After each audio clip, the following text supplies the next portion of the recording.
Nola Rising came about after the storm. I had seen it spray painted up on a building, and to me that really incorporated a lot of what I felt about how New Orleans had been after Katrina.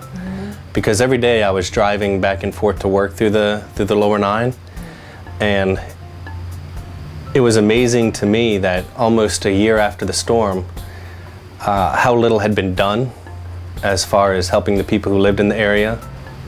I can't imagine going back to an empty slab and just not knowing.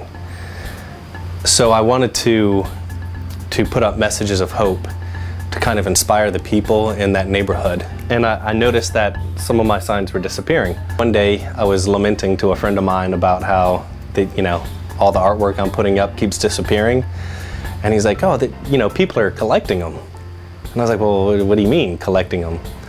And apparently he had a friend of his had like 10 of them up on her living room wall. Well, if people like them that much, if it speaks to them, they should be able to take it with them.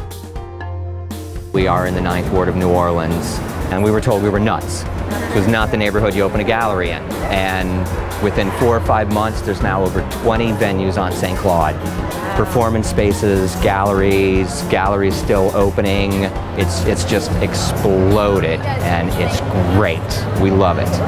Every artist in here either lives within 1.5 miles or lived here before the storm and is trying to return to the neighborhood. We're not trying to take over and yuppify the neighborhood either. We live here, we shop at the corner store, we drink at the corner bar, I know all the old men of the neighborhood.